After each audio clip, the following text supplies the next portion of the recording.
Hey everyone. Thanks so much for joining us today. We really appreciate it.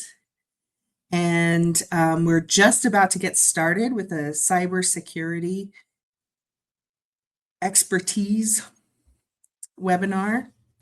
I'm just going to give folks a few minutes to hop on, get connected, make sure that people can see and hear us. Hope everyone is doing well, having a great day so far. We're based in New Mexico, so it's a little bit chilly, but not really. I'm originally from Montana, so I won't be wearing a coat until December. What about you, Nick? When do you It's a start little wearing a chilly coat? at my house, but I've already started. Uh, my coat's sitting behind me on my chair, and yeah, don't leave home without it now. So, my viewer says that there's nobody has joined us, but I know that's can't be true. If you're watching this, can you write me something in the chat? Just let me know you're here.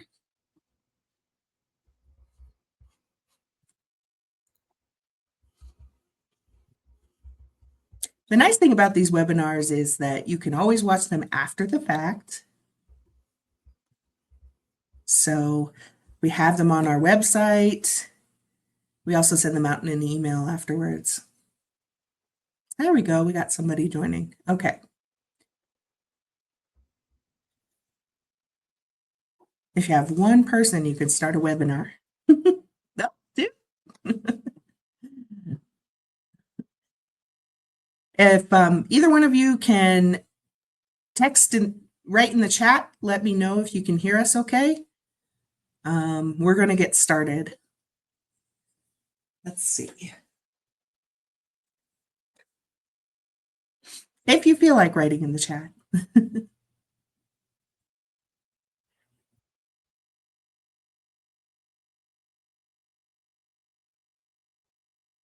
Okay, great. Wonderful. So welcome everyone to Amarin Trusted Voices webinar. My name is Monica Brain. I am enrolled at the Fort Peck Assiniboine Sioux Tribe, and I'm project specialist for Amarin's critical infrastructure. And if you are not familiar with Amarin critical infrastructure, we provide grant writing, project management, all kinds of really great services to help tribes succeed. So if you're interested in learning more about the services that we provide, you can call the main line or you can email me at mbrain@amarin.com. I'm delighted to bring back to the webinar Nicholas Standard. You can call him Nick. He is our help desk extraordinaire at Amarin. And today he's going to talk to you about cybersecurity. We had this plan for October, which is Cybersecurity Awareness Month, but I have to say that I think cybersecurity awareness should happen all 12 months because the threats are out there on a daily basis. Wouldn't you say, Nick? I would. Not just October where criminals operate. Right, exactly. All right, well, Nick, I'm going to put your presentation up. As usual, I want to remind everybody I email a copy of the presentation afterwards, so don't feel like you need to take shots of the slides or anything like that. And put your questions in the chat. We'll also do a Q&A at the end of the presentation, but feel free to ask throughout. All right, Nick? All And right. I will be back at the end.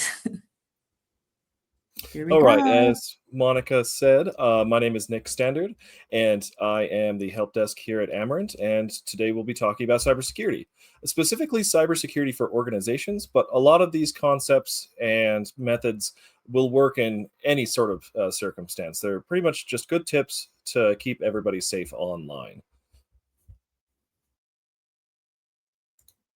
So we're going to be talking about understanding cybersecurity, the core cybersecurity principles, essential cybersecurity practices, and how to develop and implement cybersecurity policies. And that's more of an organizational concept, but it'll get you thinking about on your day to day what you do and interact online and how it affects your cybersecurity. And then finally, we'll talk about emerging trends and what to consider for the future. So, cybersecurity is basically just the process of protecting, yeah, systems, networks, and data from unauthorized digital attacks and breaches. And these breaches can be as small as somebody finding out some info about you that you don't want them to. Say you have a public photo that you meant to mark as private on a Facebook, or it can be as big as a data breach. I'm sure we've all seen data breaches. A lot of companies have them. If something is not going correct in their network, then it can leak data and lead to all sorts of nasty things. I know Target, one major thing that Target had, they didn't secure their thermostats, and their thermostats were connected to the same network as their credit card terminals. And that's how the criminals got in and stole all of their credit card information. And going off of that, confidentiality is a major tenet of cybersecurity. So you always want to make sure that your sensitive information stays private and secure from unauthorized access. And then the third one is integrity and availability. I mean, we can lock things down so hard that nobody can get to it, but then again, nobody can get to it. So some common cyber attacks that are faced not only by organizations but by people as well. So you have your malware and your ransomware. That's the big old threat on your computer saying if you don't pay us money, then we will release all this information or we'll delete all this information.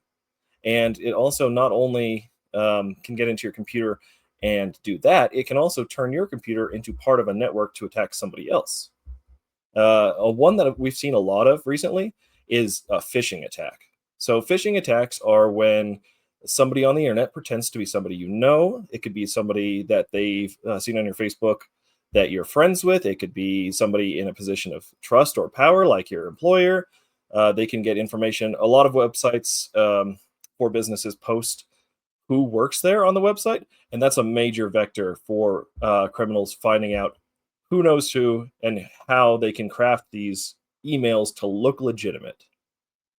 Insider threats are more of a business threat, but it would be, say, a disgruntled employee or somebody who was hired specifically for corporate espionage. But the last one is denial of service attacks. Denial of service attacks don't really exploit anything on the computer. They more act as a method of disruption. So when they want to disrupt the system, they can spam the system with legitimate looking requests that cause the system to process those instead of the request from the users causing everything to crash. I'm sure you've seen a lot of websites will go online or go offline whenever they are under attack. They're not actually modifying the software or anything on the website. They're just sending so many requests to the website that the website just simply can't handle it anymore. And so some of the impacts of a cyber incident would be an operational disruption. Of course, if you can't access the page that you use to work with, then there's going to be a problem. On the extreme side, there's financial loss. Say they get into some sort of financial system or get information about the financials. They can definitely get that info and then start committing fraud with that info as well. Not only financial loss, but reputational damage is a huge thing as well. Everybody knows, whenever a company releases information that they've been breached, then I mean that hurts my reputation. I wouldn't want to go to Target and use my credit card in that earlier example, because I don't know if they're going to keep my credit card info secure. So in that case, I wouldn't shop at Target after that. And then another extreme case is regulatory penalties. If you're tasked with protecting information about people and you fail to do that, then there's going to be significant damage not only to your reputation, but actual monetary damage as well. So you're going to have your regulators wondering why you let this happen. And so some core cybersecurity principles. So we call this the CIA triad, and it stands for confidentiality, integrity, and availability. So confidentiality ensures that sensitive data is only accessible by people who are authorized to use it.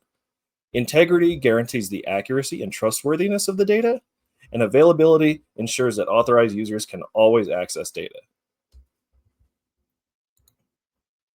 And then from there, we have the authentication, authorization, and access control, the three A's.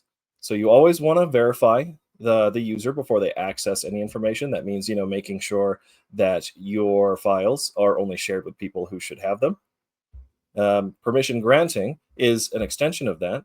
So when that happens, then you know specifically which user is accessing the file and why and when.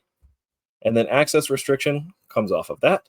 So that ensures that you're able to always see and view the logs of who accessed the file, when they did it, and what data they looked at. And those are really important, not only from an auditing standpoint, but post breach.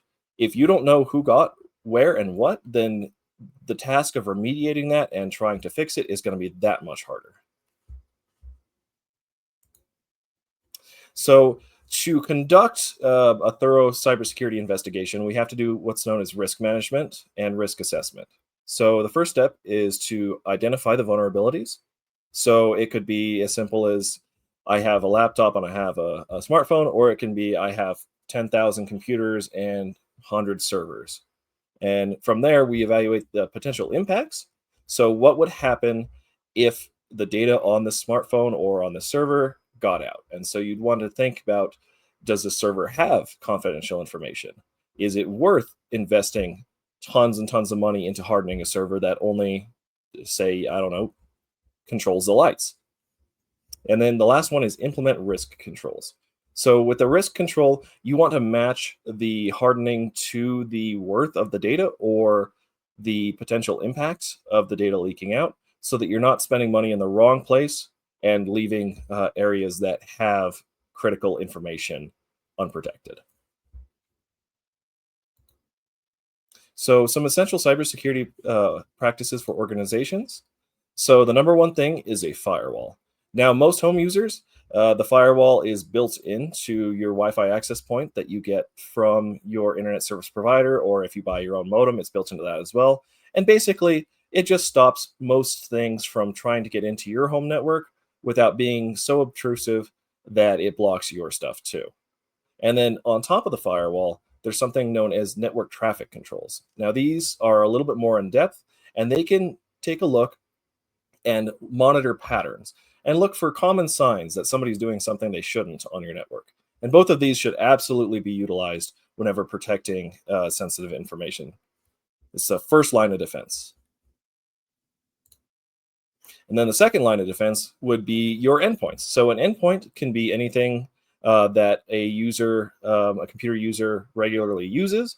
So it could be, your smartphone. It could be a desktop. It could be a meeting tablet. It could be really anything that's not part of the network structure and more something that somebody would use. So the main thing to do is always have antivirus software on your computers. It's absolutely critical, and it will detect most, if not all, of the threats that would be going to your machines. And in the business sense, there are a lot of endpoint security solutions that provide a lot of data aggregation. So you can look at a lot of different devices at once and see and possibly quarantine which devices are causing issues. And the biggest weak link in any sort of cybersecurity project is employees. You could have the best, biggest locks in the world. You could have all sorts of different controls, but if somebody with the key lets somebody else in, there's really not much you can do about that. So that's where employee training comes in. So you always want to make people aware of the different types of threats that we discussed earlier, like phishing or malware or some emails that may not look legit, and also train people to let the IT know or be suspicious of things that come out of the internet, because not everything that you see on the internet, I mean, we all know this is true. So you definitely want to train all the employees to make sure they recognize things if they're not quite right. Let somebody in IT know, and then we can take a closer look. And so to develop and implement a cybersecurity policy, we can define roles and responsibilities. So that would be, say something does happen, you would automatically have a person that would be in charge of taking care of that, make sure that your responsibilities and framework align with the organizational goals. So you definitely want to make sure that you're not locking things down so hard that nobody can get anything done, because that's just absolutely counterintuitive. And last thing is an established security procedure. So make it, it can be as simple as employees must badge in before they walk into the office, or you can't access your email from your cell phone. That really any policy that locks it down so that you can only access it from an area where you're supposed to would be a good security procedure.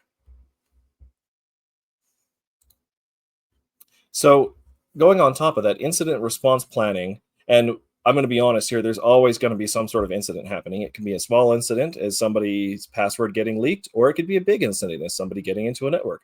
But you always have to have a plan to prepare and know exactly what to do to take care of it. So the basically the major thing is you want to catch it quick. You want to have systems in place that can alert you, and you want to have systems in place that can get somebody on it as quickly as possible. Otherwise the damage could just exponentially explode. And going off of that, the investigation and recovery. So, of course, after a cyber incident, you want to investigate exactly what happened. And that's where, good auditing and access control comes in. So you can see on your security logs, what happened, where, why, and how. And that will allow you to effectively contain the breach, stop it from happening in the future, and stop any other damage coming from that specific threat. And so the last thing is, a lot of industries require regulation and cybersecurity as parts of the system that it protects. So the GDPR, which is the General Data Protection Regulation, it operates in Europe, and it has strict rules about how much data you can hold on people and how long you can hold it for. HIPAA, another one, which operates within the United States, protects medical records. So, of course, if you have a breach and they get HIPAA related records, then that can be a whole lot worse. So, you always want to make sure that you follow the best practices from regulations like these. So, by following all the standards and regulations, and you can avoid the penalties associated with a breach that could happen. With this kind of information. And the last thing is, by implementing these policies, you can build trust, and you can say, hey, your data is safe here. We have all of the necessary requirements, and we follow all of these legal and industry standards. We're safe. And so there are trends and future considerations that happen. So with the rise in remote work and cloud services, so that opens up an entirely new area. It used to be that you'd only have to protect the stuff that you physically have, but now you may have to protect stuff that lives on somebody else's server or is in a different location. And so how do you protect that? Well, a lot of cloud providers do the same type of processes that we just talked about, but you'll have to speak with the cloud provider and make sure that they adhere to any regulation that you require so that everybody's on the same page, and you can get a memorandum of understanding between them to let them know that, yes, this is how we protect our data, this is how we protect your data on our servers, and this is how this will be resolved if something does happen. And with same thing with remote work, you have people that are using personal devices that may not have the same stringent security standards as work devices, or you may have somebody have their email on their cell phone. Say if they don't have a passcode on their cell phone, their phone gets stolen, and somebody has full access to all of that information, no password required. So you definitely, number one thing I would say here for everyone is always put a PIN code or some sort of passcode. Face unlock works, fingerprint is fine.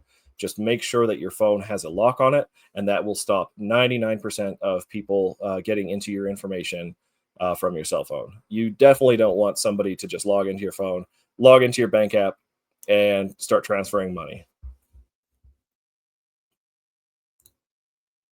So with artificial intelligence, it's a kind of a double-edged sword. You have on one end criminals using artificial intelligence to probe for weaknesses and find different vulnerabilities. And then on the other hand, you have cybersecurity professionals that are using AI to spot threats quicker and more precisely than any one person can do by just sitting there and looking. But AI is a little bit interesting. I'm sure you've all seen those AI bots that connect to meetings and can transcribe information. So those need to be considered with the pros and cons. Yeah, the pro, they are really great. They provide nice, concise meeting notes without you having to lift a finger. But on the other hand, all of your meeting data just got sent to some company that may or may not follow the HIPAA or GDPR regulations that have been set forward. And so when using those tools, always make sure that they have a page or a promise to handle the data with care, and that they don't train new AI models off your data, because that's a way that your data leaks out. Say you're talking about financials or something that has to do with healthcare or any sort of protected stuff, and if an unscrupulous meeting company decides to train their AI models off your meeting, then all of a sudden it has all your information, and anybody could just ask it, like what is so and so social security number, or what was their date of birth. It has that information now. So you always really want to be careful about using AI, because data will leak.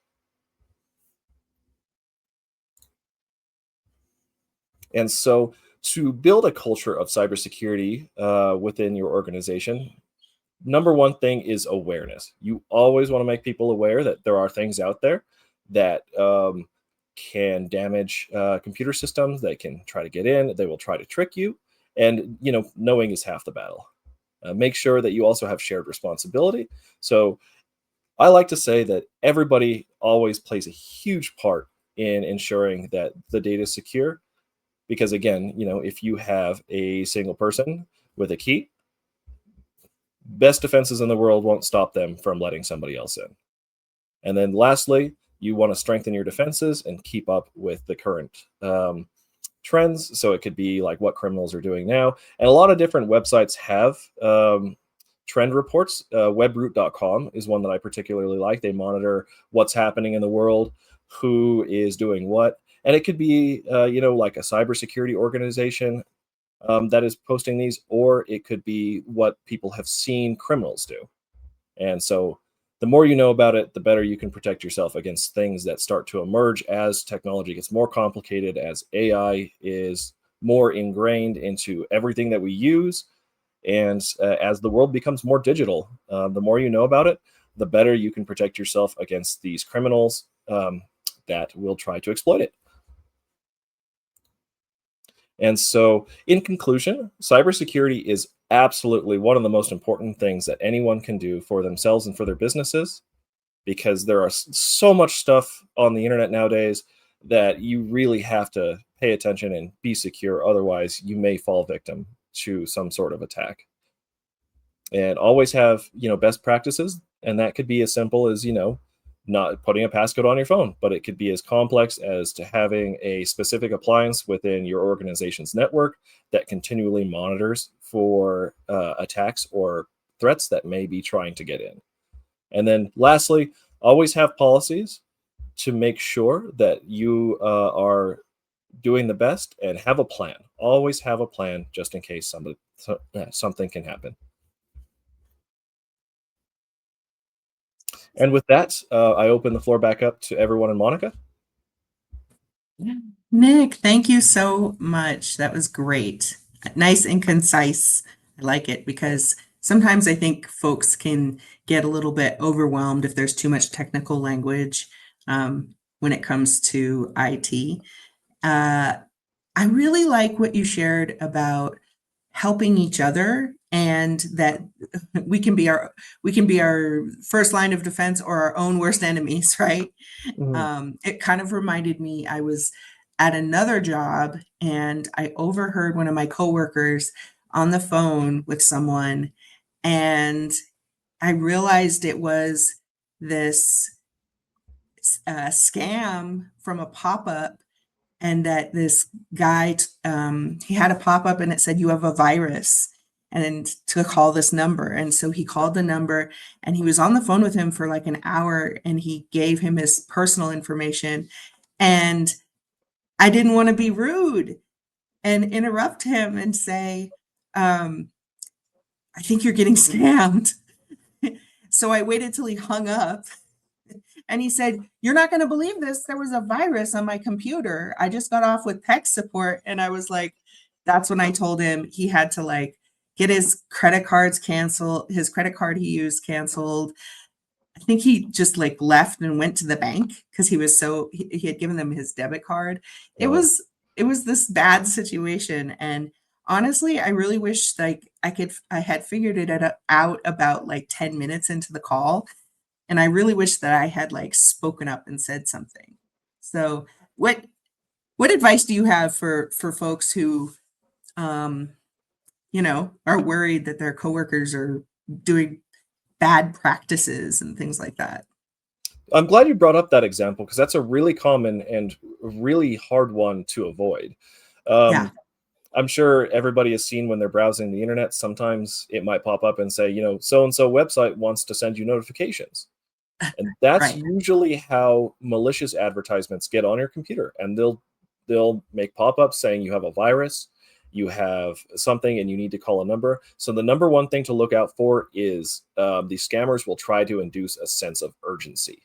It's always you need to call now, you need to do this now, or you need to uh, do something now. Otherwise, everything will be broken. And that's how it kind of tricks people into thinking it's legitimate. Because when you're thinking urgently, you're not thinking all sides of like, wait a second, this is kind of weird. But never call a phone number that you see on a computer. Microsoft will never try to connect to your computer and do anything. And I mean, Microsoft has so many millions of different things they're working on. They don't have a department specifically to say, "Hey, we think your computer's infected." Right. Always stick with reputable people. I would recommend if you are unsure about something, if it's a scam or not, say, "Hold on, let me call you back at your main number." And so instead of talking to the scammer, call the company that the scammer's pretending to work at, and then talk to them directly, and that will let you know whether or not it is a legitimate thing. Yeah. Yeah, absolutely. Also, don't be afraid of your IT folks so you work for your tribe, your housing authority. Um, Go talk to them.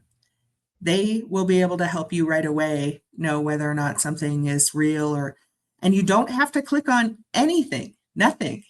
You literally don't. You can go to the IT person and say, I'm afraid to click on this. Believe me, I have been to Nick and I have said, I'm being a big baby here, but I'm a little bit worried. And not once has he judged me. So No, I we're think here to help. that's really important. Mhm. Like I said, we're definitely here to help. That's it's our job. It's our role. We want to make sure that everybody's protected and that everybody has a safe, you know, threat free work environment. Because we Yeah. don't want to, well, I'm not trying to scare anybody into saying don't click on anything ever. But if you're unsure about something, it's okay to reach out to IT and check because that's what we're here for. Yeah. Absolutely. Anybody in the chat have any questions for Nick?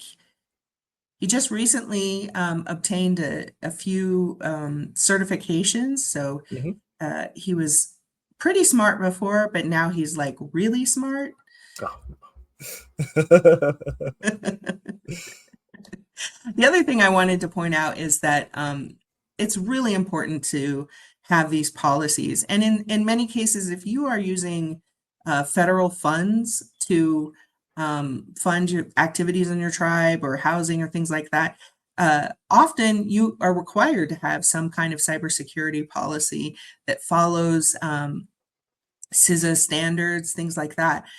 Um, we at Amarin Critical Infrastructure can help you write a cybersecurity policy for your tribe, for your department that can align with national standards, with the federal suggested standards. And we work closely with the IT department on a number of things to be able to provide those services um, for tribes. Nick, do you have any suggestions for folks who maybe don't even have a policy? How to get started? So I would say the best way to get started on working on a policy is, of course, think about what you have to protect. That is absolutely critical. Once you have a good idea of what information you have, where it is, start to just take baby steps toward moving the data to a more secure location, or really just small bits add up to a whole cybersecurity. And like I said, the number one thing is awareness. You want to make people aware that, the person that's calling you from, say, an electric company saying that you need to go down to Walmart to buy green dot credit cards to give them, or else your electricity will be shut off. That is definitely something that people should be aware of, because it's a scam, and it's a really common scam. Yeah. So I think the first thing to do is get people talking about it. Get people talking about what these scammers do, how it can impact, and what you have that you don't want them to get. Yeah, it's called social engineering when they call and manipulate you or send messages, the phishing messages. I one time our CEO emailed me asking me to go get him some gift cards, and he was um he was on his religious duties and nowhere near a computer. And so I knew right away that this was definitely not a legitimate request. I would say any request for gift cards, like think for a second about it. Yeah, that's Well, another one. yeah, yeah, gift cards, scammers love to ask you to pay for something with a gift card. And the reason for that is because if you give them your credit card and then you realize, oh, wait a minute, I don't feel good about this, they can get a chargeback. It's so much easier to take a gift card number and, th- you can't report it as fraud with it. That's why there's all kinds of signs where you buy gift cards and things like that. Yeah, it's a Yeah, form of money laundering. yeah, If they do get it your credit is. card information, what they can do is immediately before you cancel it, they can buy a bunch of gift cards. And your Yeah, credit card's canceled, but they still have the gift cards, and they'll turn around and sell the gift cards on the internet. And yeah, that launders the money. So it makes it a lot harder for cybersecurity professionals as well as law enforcement to figure out what's going on and who these people are when they have untraceable money. yeah, absolutely. Any final thoughts? Any final words you want to share, Nick? I think cybersecurity best starts with people. Awareness is key. That if there's one thing that I want to reiterate or say, cybersecurity is all about people. Mm. Kobe has a great question that I'm going to put up for everyone to see. Any new policy on AI usage or ideas for usage on server? And I think this is really a great question because I mean, I've even come to you, Nick, and said, hey, can I use this meeting notes taker thing, please, pretty please? And it's just, it's not safe for the company, so we're not going to use it. Can you talk a little bit more about what you think about policies for AI? Yeah. So AI is an incredibly powerful tool. It can do a lot of really awesome stuff.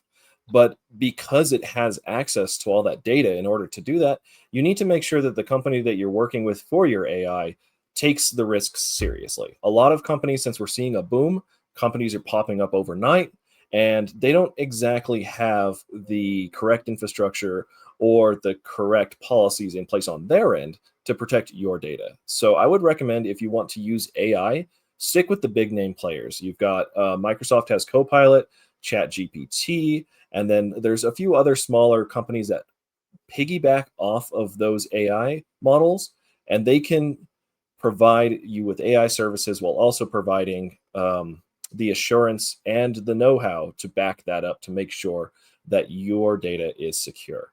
Um, with usage on a server, it really depends on what you're looking for.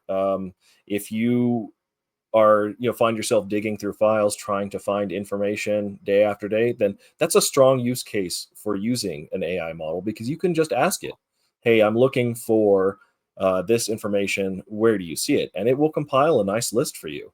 Another thing that you need to realize about AI is it's it can make mistakes. It can hallucinate data.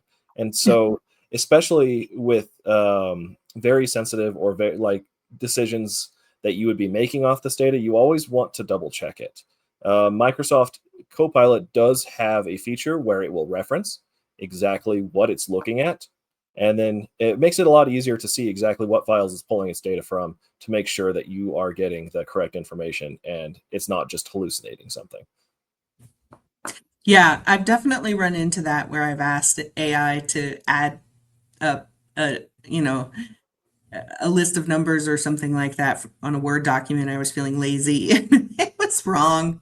I had to go back and do it myself. I also want to say that be careful about the information that we share with AI, even with the big ones like ChatGPT and things like that. If it's personal, private, or culturally significant, probably shouldn't go into those large language models. They're keeping track of those things. But it also can be very, very useful for our lives. And yeah, I don't know. We'll see. We'll see how things go with AI. It's a new era. Thanks for that question, Kobe. Appreciate Yeah. it. All right. Well, we don't have any more in the chat, so I think that we will wrap up. As I said, I'll send everybody who signed up for this an email and links to the presentation here, as well as, just a recap of what we talked about, and also a link to the slides if you want them. Okay.